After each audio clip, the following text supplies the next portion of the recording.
All right, here we are. Welcome, everybody, to Swing Batter Podcast. I am your host, Brendan. With me today, the one, the only, Todd. How you doing, sir?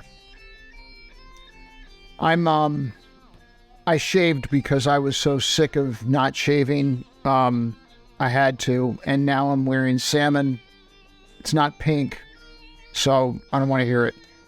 Which Italian lady yelled at you about shaving? No Italian lady yelled at me about shaving. It was my own choice because I hated it. Because I have this unique disease where anytime I try to grow facial hair, it looks like I've taken hair that I've shaved off my head and tried to glue it to my face with super glue. It never looks like anything at all. The only way it would look like anything is if I actually took mascara and ran it through the hair on my face, which would then make me look like, I don't know, so Rob Lowe's face got rubbed on my, like Rob Lowe's hair got rubbed on my face or something. Like, take any actor that artificially dyes their hair. It'd be like if I took Tony La Russa's clippings and glued them to my face. It'd be horrible. So if Law and Order is doing a shoot and they need one of those like really sketchy criminals that are on the street by like a child elementary school, after you don't shave for like a month, you're the guy. Well, assuming you're not busy, yes.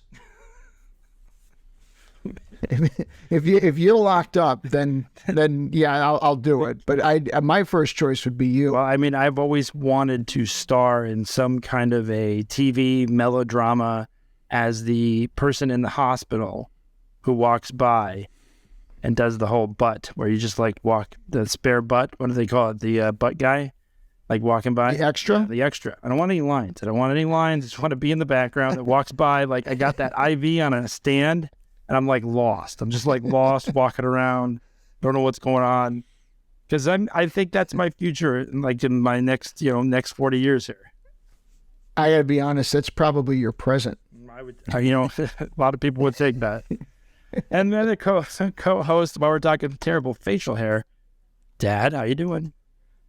I am wonderful. I just finished a lovely Sunday evening dinner with my bride. We enjoyed some salmon, and we turned on YouTube and watched an Air Supply concert. So I'm grooving, man. That's good. So Todd's shirt does it make you hungry? I'm all out of love. That's what they sing. Oh dear God, this is. So are we ready? Are we ready to get go on story time here? I'm ready. We're all with whatever music you have in your mind. This could be like a love tale of baseball and father, probably. I'm looking forward to it. So everybody, the one, the only. Here we go. We're gonna go with story time with my father. He's gonna take us down a wonderful lane of memories. All right. In 1962, the Baseball Hall of Fame elected a player who played one season of baseball.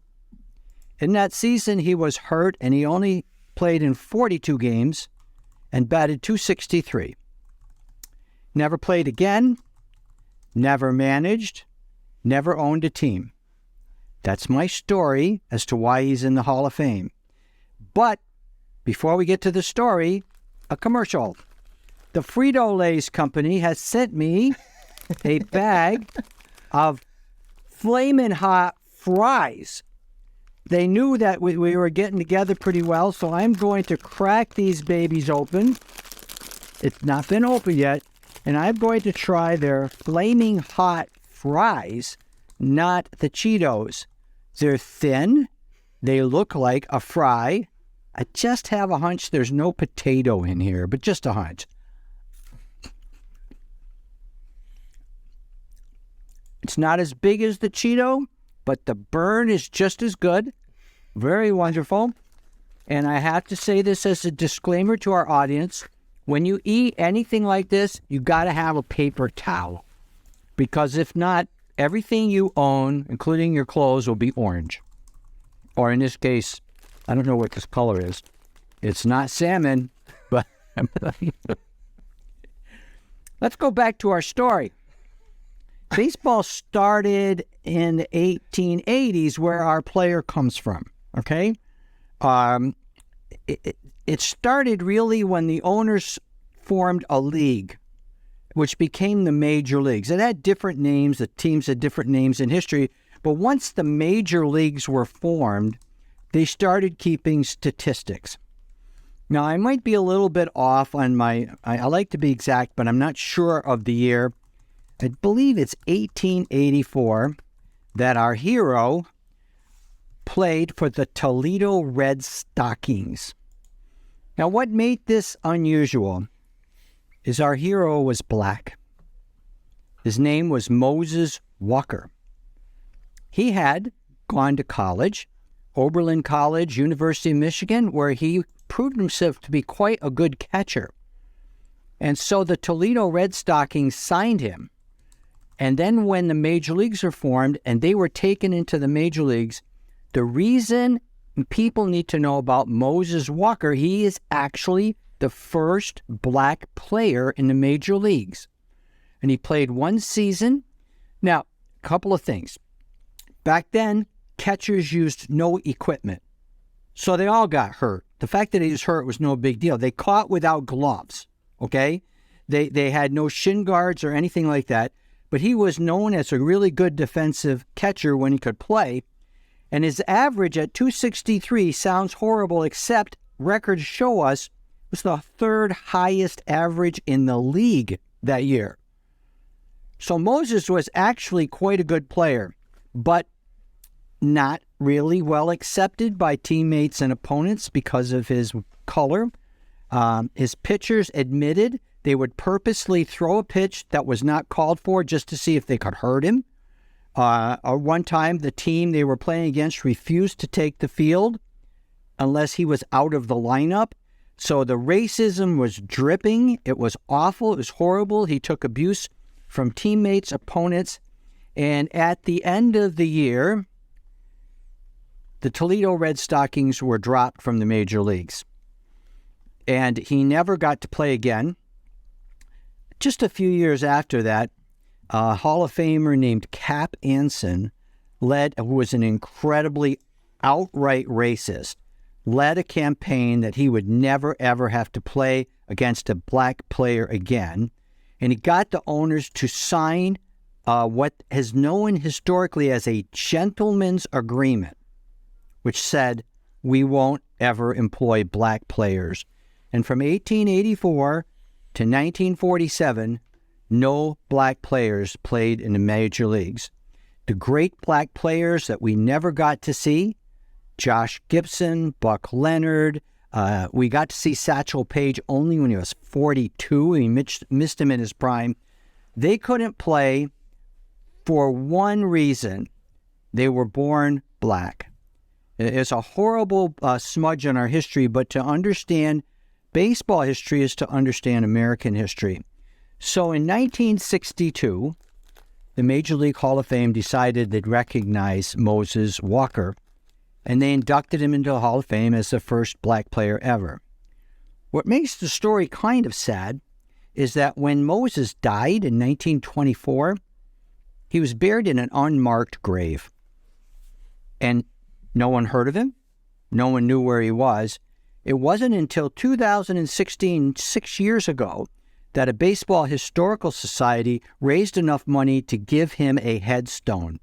So now there's a headstone in Steubenville, Ohio graveyard that tells about Moses as the first major league player. And to show you the injustice of my story, I want to tell you how life went on for Cap Anson, the racist. He has more hits for the Chicago Cubs than any player in history. He became their manager and managed them to over 1,000 wins and was immediately put in the Hall of Fame once he stopped playing. So you kind of look at that and say there's something distasteful going on here, and there is.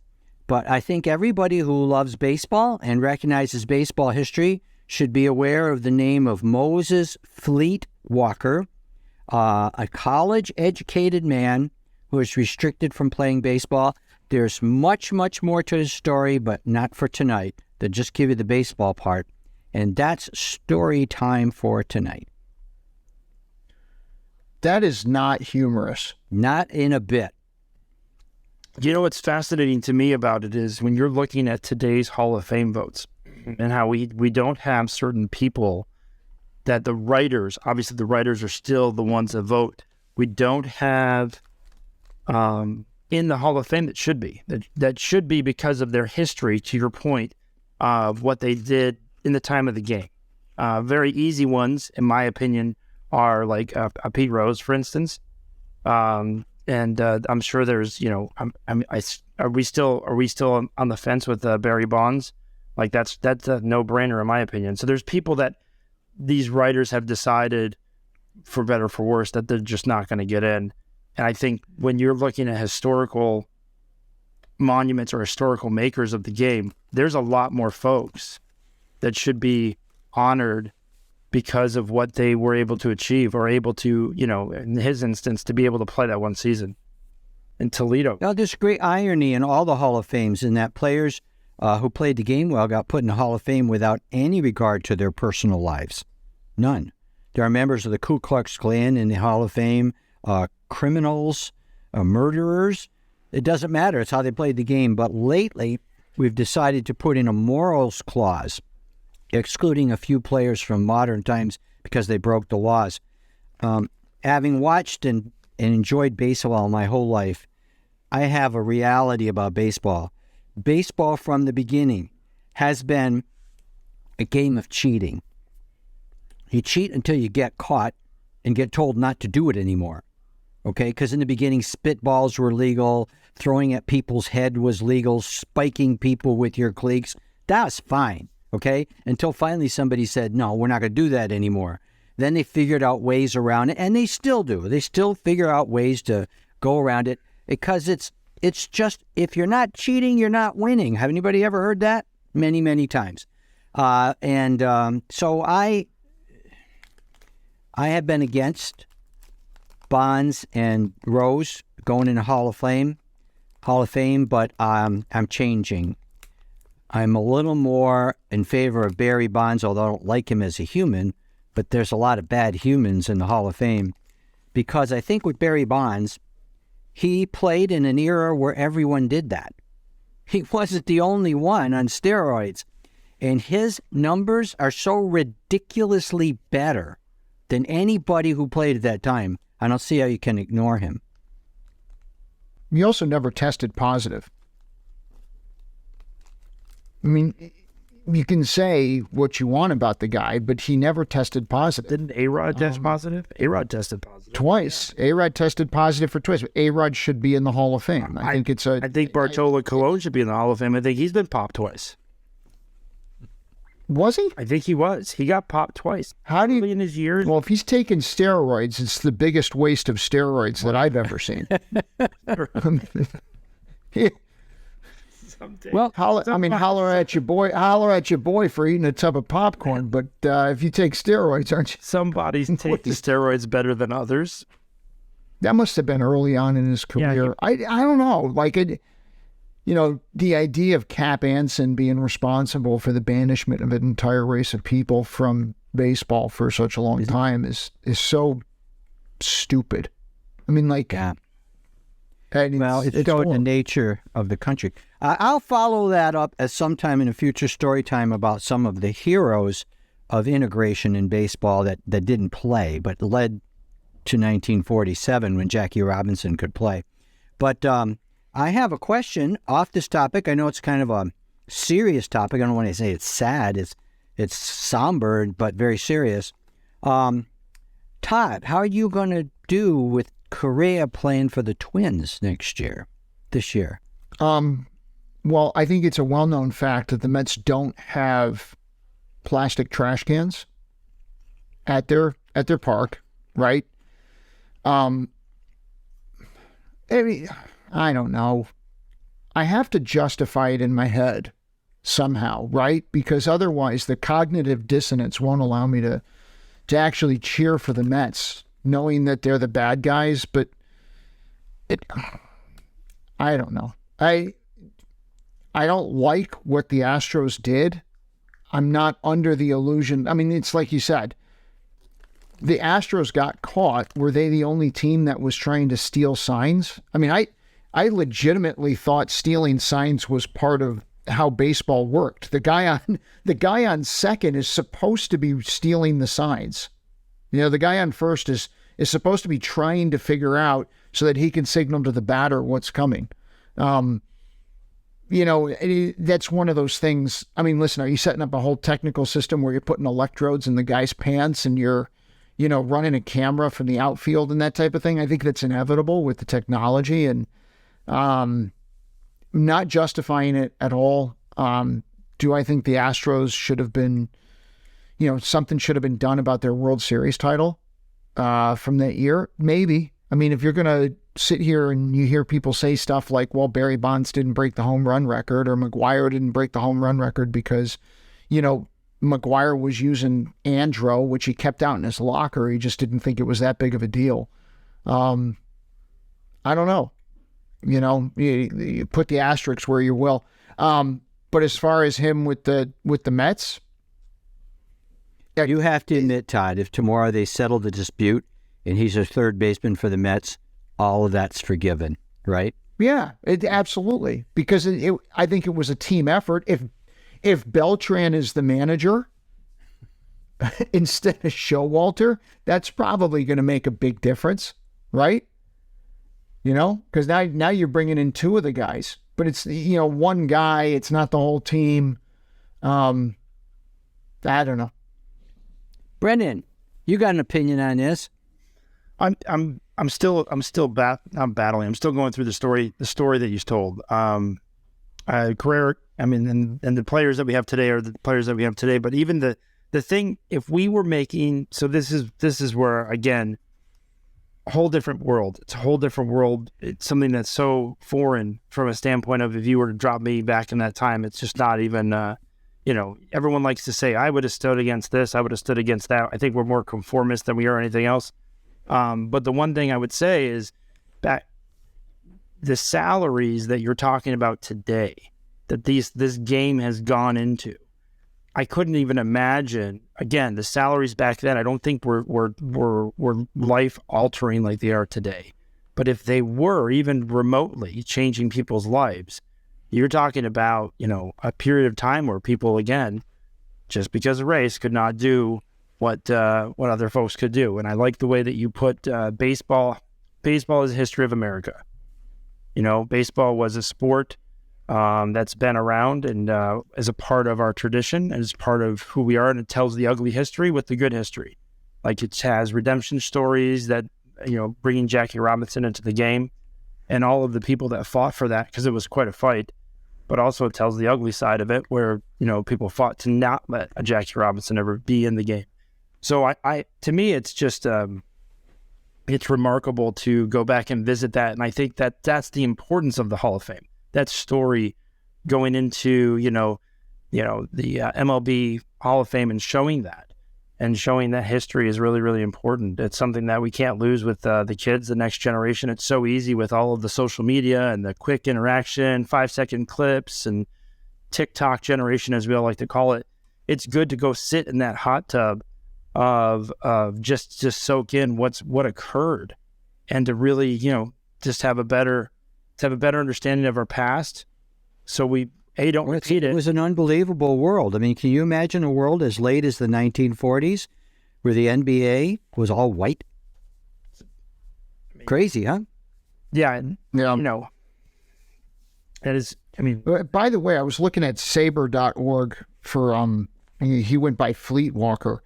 You know how much he made for a summer's work as a major leaguer? I think I read this, a couple $1,000 maybe. It was $2,000. And this was at a time when a laborer would earn about $10 a week. So it is life altering then. So the money was still life altering. Like, I'm looking at $300 million on these contracts, like, you know, an Aaron Judge, and you're just like, you want to fall off your seat, because to most human beings, that's money you'll never, ever, ever, ever see.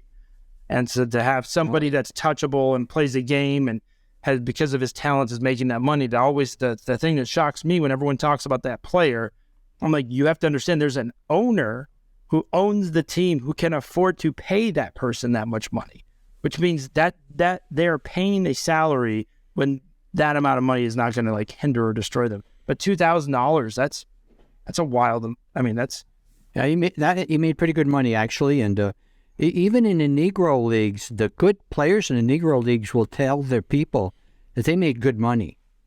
That the reason they played as long as they did is they couldn't make that kind of money doing anything else.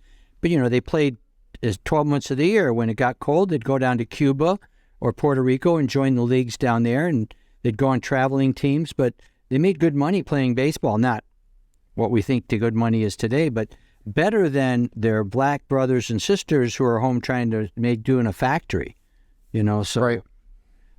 It's not just about the money. I think the big thing is America never got to know these people.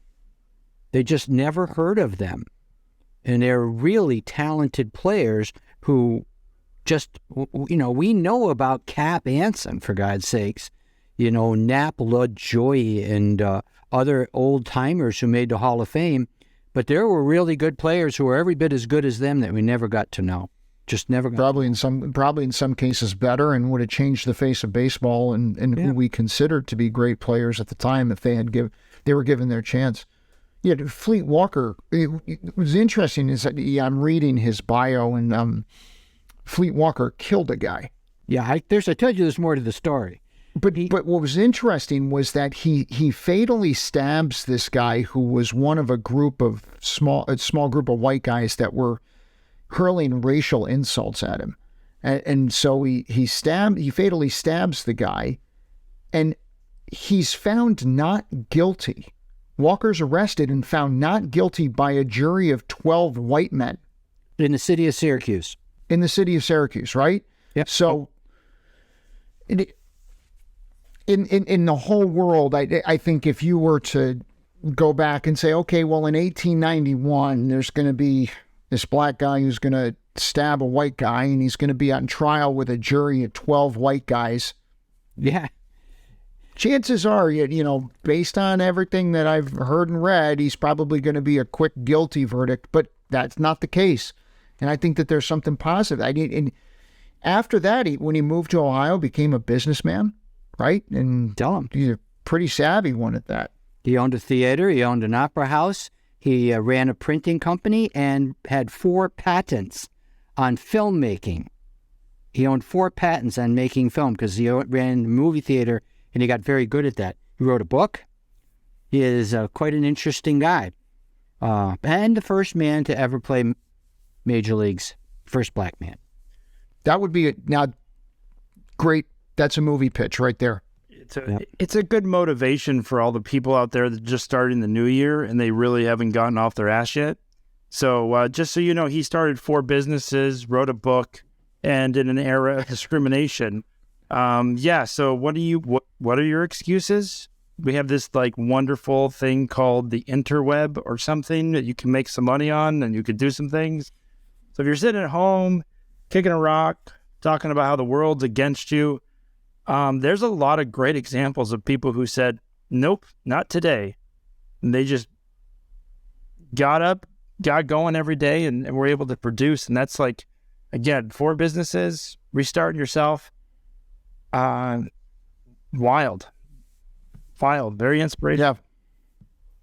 Inspirational. Absolutely. That's for sure. And not nothing for nothing. If you played the position of catcher back in the day, and I look at the old pictures of the hockey goalies when they were playing back in the day, I know they didn't have curved sticks so the pucks couldn't go in the air like they do now. They surely didn't have a guy like Ovechkin trying to kill you. But when the play of baseball, much different than hockey, that ball's getting whipped in on you. The other thing that part of your story, Dad, is what people don't know, you get 1 million baseballs today. They changed the baseball because the pitcher doesn't like it. I mean, they did not do that. So the ball would get grummy or dirty or whatever. They'd rub some dirt on it to get a good movement. You're trying to catch that no glove, no pads, nothing. Now, for those that have had fun and tried to ump a game without any pads or stand behind some little league kids that are whipping it in there, these are not little league kids. You're catching that ball. So you already have to have a certain mindset to be catcher. That's my point. No one gets behind there like because they drew a short straw. they were probably really excellent at tracking the ball with their hands. He probably had like one of those hands that when you meet a guy who's worked in like a craft for a while, his hands are just machines. Like a boxer's hands. If you've ever read about boxers, they have like weighted hands that can just handle. You just never want to be hit by it because it's an extra, 15 pounds of force almost. So you have to think that these folks are just made differently because a fragile, effeminate hand was not going to make it. Not at all. No, I'm sure it was all calloused up, both hands. So again, just different breed of guy to go out there and do that. To start, played probably at University of Michigan, then played pro, and then obviously went after it business-wise. Those are just different mindset kind of people. Those are the kind of guys you want on your team. You want to be with those guys in any kind of form. But it's not like he's rejecting protective equipment. No, that they went to be a catcher and they didn't have anything. It wasn't like, you're right, he wasn't trying to be a tough man, but to be in that position, like you could be at first base, third base, outfield. He's like, no, I want to be the catcher. But they're all playing with bare hands because they don't know any better. Right. Yeah, the hot corner doesn't seem so good anymore. you know who would have been really good at that? Pablo Sandoval, because of his girth. He could have knocked a lot of those third base grounders down with his stomach and whipped them right over there. I don't think we can imagine how they played the game. It's so different in things like that. But we can compare how they did against people of that era. That's what's good about statistics. Right. Compared to the other people of the era. And reading newspaper reports of the games, universally people commented about what a great defensive player Walker was, that one of the best in the league in catching and throwing at people out at base and things like that. So we give him credit. Was the game back then a lot like Little League with pass balls and all sorts of craziness? Was it just like to get a strike or a walk was awesome because you could get the third? I think it was probably a lot more like cricket because you didn't have the short fences and you had just a wider expanse. And the goal was probably not so much to hit the ball out of the park because that was virtually impossible, but to more hit it where it ain't, hit it where they ain't, and try to go for like gappers and that type of thing. And just kind of move around the bases and get around, it's more about ball movement and movement of the batters and movement of the runners, I think, more than anything. That's how I don't really know what the rules were back then. Back then, did they have a rule that a catcher had to catch strike three like it does now? I don't know. Maybe they didn't have that. I just don't know because that makes it more complicated. Yeah. Yeah, I just know that some of those Little League games I've witnessed in my life are a little painful. Yeah. Well, you're probably not getting a lot of strikes. That's why. No, not a lot of contact with the bat. Well, that is a great memory, but not only that, it's a great reminder historically of where we've been and where we are. And the other thing that's crazy, Todd, you bring up that story of the justice system. Not only, if you asked any high school today, any junior high school today, an African-American man stabs a white man in a crowd and gets 12 white men on a jury. What are the chances of him being not guilty? Everybody, I think, in high school would say, no, he's guilty. Everyone would say that. I think they would be utterly shocked, and that says a lot about what they did, in my opinion, did try to create with the justice system. So one can only hope that we could do those kind of things, but that's pretty remarkable. Well, before he quit baseball, he played in the Syracuse minor league team before they made the rule they couldn't play at all. And they won the championship when he was playing the team. And so he was kind of a city hero.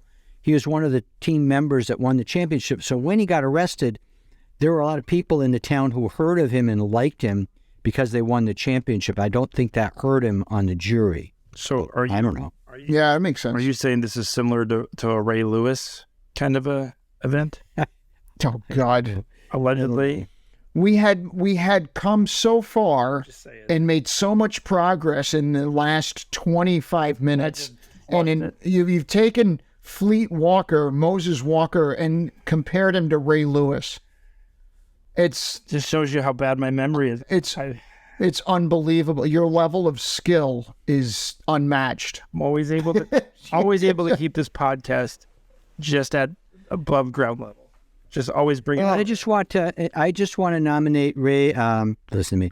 Ray Lewis, great. Dad's going to nominate Ray Lewis. We're not, Moses. I want to nominate Moses Walker to join Rube Waddell in our swing batter Hall of Fame. Listen, I would proudly wear a Moses Fleet Walker shirt. Yep. Championship at all. Any last thoughts there, Todd? Mr. Bet? Well,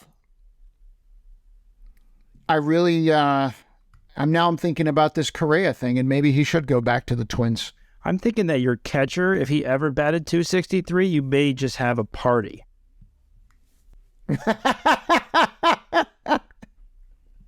Because the Mets catchers batting 263 is hard today. Listen, 263 today is huge. Huge. Big deal. Last thoughts, Dad? What do you think? Excuse me. That's a great thought, Dad. That is it. Sneeze that out. They're finally getting to him. He's eating the hot stuff, everybody. Yeah, I've been reading a lot about the Negro Leagues and the heroes in the Negro Leagues, but the first one has to be Moses because people forget about him. And Jackie Robinson being first is historical so much that they have a day when everyone wears his number, but he wasn't first. So that's it. So, and what's the attraction to reading about the Negro Leagues for you at this time? Like, you have I know we've talked about a lot of books that you're reading about the history. What has drawn you into that? There's just a whole segment of injustice where people who had the skills weren't able to use them, and baseball being an entertainment and something I've enjoyed, I just daydream. I know, actually, for me at my age, I was at the cusp of when really good black players were coming into baseball.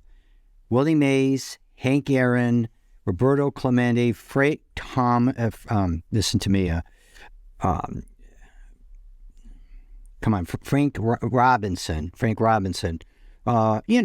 and Don Newcomb, Bob Gibson. So that as a young boy, it was hard for us to even think of racism, because no matter what team you cheered for, your stars on your team were black, and you loved them, and you wanted them to do good. But my father never had a black athlete that he cheered for because there weren't any. And so I think that affected their attitudes. It's interesting to hear more of the stories that you're picking up from all of the books that you're reading and whatnot. So, yeah, that's it for our podcast. It's story time. I really appreciate this. This is a wonderful book back on memory lane, that's for sure. And thank you for tuning in to Story Time.